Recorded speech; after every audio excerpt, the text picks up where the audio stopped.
My name is Ellie Short and I'm a Senior Principal Transport Planner at WSP in the Planning and Mobility team.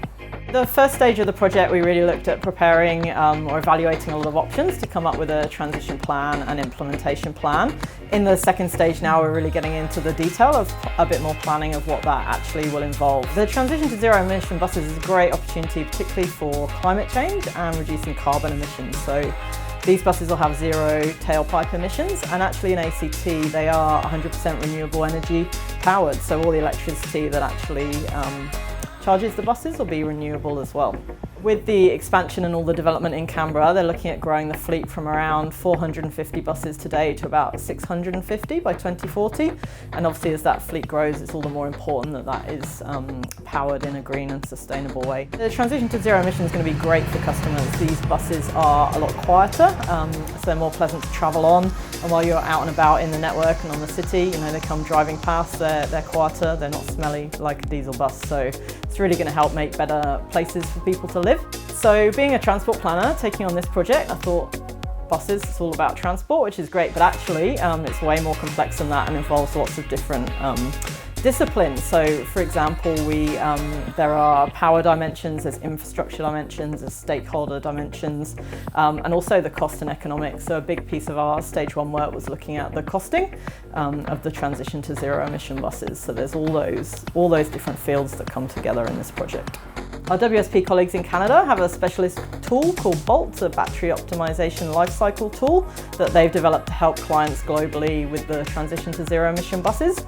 So we work very closely with that team to use that tool to understand the impacts of changing the bus routes from diesel to electric and understand which could be converted and which might need to be rescheduled or changed slightly. For stage two of the project, we're going to be drawing on even more of WSP's international experience. So across the US in particular, we've got a lot of specialists who've been working on the transition to zero emission buses. So they're going to be helping advise on particular things like the depot requirements, so the different infrastructure options for converting the depots, whether we should have sort of pantograph charging, ground level charging, those sorts of things, and the implications for energy. And we've also got specialists who've already been developing bus specifications and charger specifications for clients, including across the pond in New Zealand. One of the big challenges on the project was actually the time frame. So the work that we did directly informed the public-facing transition strategy for zero emissions that Transport Canberra published. And there was a big focus on getting that published before the election period in September 2020. So we did a lot of work quite quickly and we're pretty responsive to client timeframes. So I was really pleased with how well the team came together to just deliver some quite in-depth technical work, some quite challenging timeframes. Some of the key lessons on the project, so firstly around the flexibility. So this is a highly evolving area and things are changing over time. So whilst we can look at what's happening globally now, future-proofing and considering how things are going to change in future is a big component of it. And there's also lots of unknowns and things that need to be decided and changing. So making sure that we were flexible and adaptable throughout the project was a really big factor.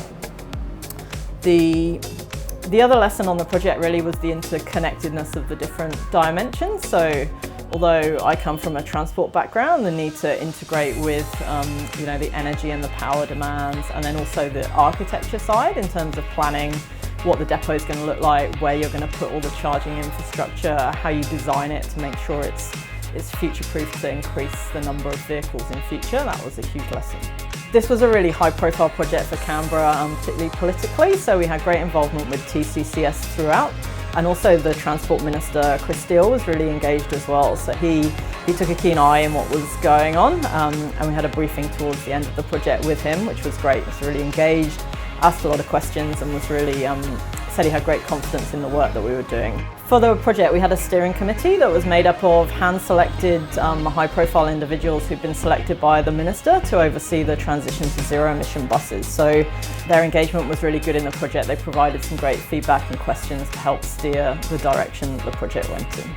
So WSP has delivered over 60 projects internationally in terms of zero-emission bus transition. So I think we really bring a great mix of sort of strategic thinking from people who do planning and strategy, and then that on-ground practical experience of having delivered the transition in other places and be able to bring that practical and learning to TCCS.